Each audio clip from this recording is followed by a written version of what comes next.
Have you ever really stopped to think about the magic of a song? How a simple melody can just completely shift your mood or zap you right back to a specific moment in time?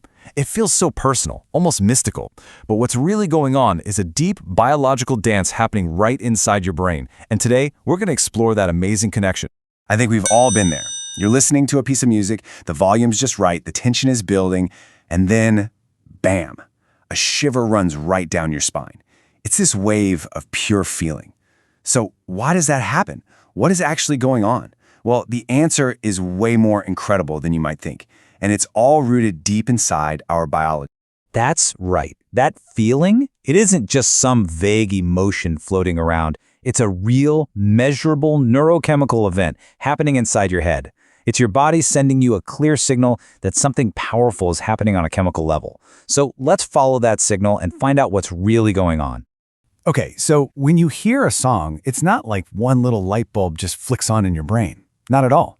It's way more like a full orchestra warming up for a performance. An entire network of different brain regions starts firing up, all in concert, each playing its own crucial part in the experience. Our journey starts right here, in the auditory cortex. Now, you can think of this part of your brain as a brilliant, meticulous sound engineer. It's the first stop for all the signals coming from your ears, and its job is to decode the absolute basics. The pitch of the notes, the rhythm of the beat, and the unique color or timbre of each instrument. So, from that sound engineer, the signals travel deeper into the brain's emotional core, the limbic system. And this is where sound gets connected to feelings and memories. It's exactly why a certain song can instantly make you feel like you're back at your high school prom or remembering a quiet moment from your childhood. You're not just hearing a song, you're reliving an emotion. And while the limbic system is busy connecting sound to your past, those signals are also shooting up to the brain's front office, the prefrontal cortex. This is kind of like the CEO of the whole operation.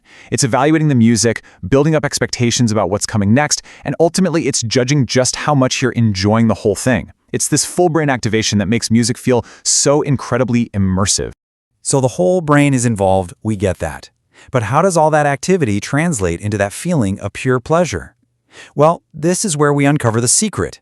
Music somehow has figured out a way to tap into one of the oldest and most powerful systems in your brain, your reward system. And the key player in that whole system is this one tiny molecule, dopamine. You probably heard of it. Dopamine is the neurotransmitter your brain releases when you do things that are essential for survival, like eating good food or finding safety. It's there to reinforce behaviors that keep us alive.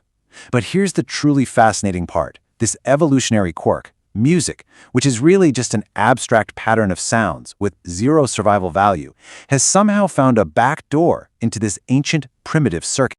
Now, to understand how music triggers this amazing reward, we need to understand a fundamental truth about our brains. They are absolute prediction machines. All day, every day, your brain is trying to guess what's going to happen next. And a piece of music? Well, it provides the perfect, structured playground for this little game of prediction. This simple cycle really explains it all. As you're listening, your brain is predicting the patterns in the song. It's anticipating the build-up, feeling the tension, and waiting for that inevitable release. And when the chorus finally drops right when you expect it to, your brain basically says, "Aha, I knew it," and rewards itself with a satisfying little hit of dopamine.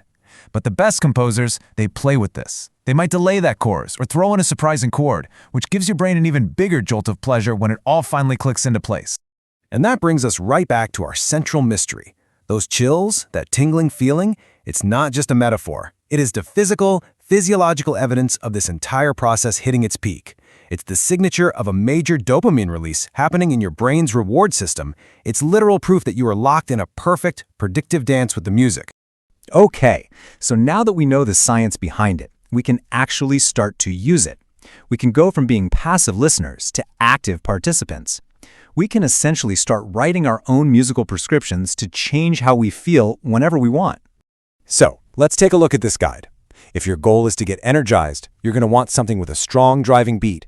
Think somewhere in the 100 to 140 beats per minute range. That directly gets your motor system going. If you need some stress relief, the key is a slower tempo, maybe something instrumental, which helps lower your body's overall arousal. And for focus, the science actually points to music that's familiar and doesn't have lyrics, which helps you maintain a stable state of mind without being distracted by words.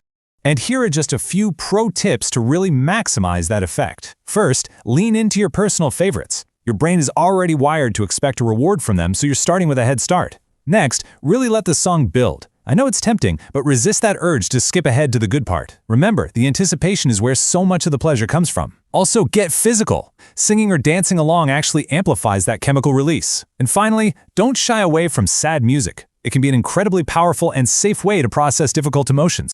But, the benefits don't just stop with in-the-moment mood boosts.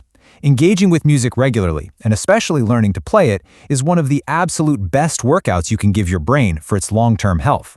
It's true. Studies show that the brains of musicians are actually structurally different. We're talking more gray matter, more brain cells in key areas for hearing, memory, and motor control. And the connections between those areas are stronger too. This is brain plasticity in action, and it really suggests that a life filled with music can help you build a more resilient, better connected brain over time. So in the end, that's really what this all comes down to. Music isn't just art or entertainment. It is a powerful, totally non-invasive tool for accessing and, tweaking our own brain chemistry. It is a key to an internal pharmacy that every single one of us carries around. So, the next time a song gives you the chills, you'll know exactly what's happening. It's this beautiful, complex dance of prediction and reward. It's a deep biological process for sure, but maybe the most amazing part is that its only real side effect is the feeling of being connected, of being moved, of being profoundly human. So I've got to ask, what song does that for you?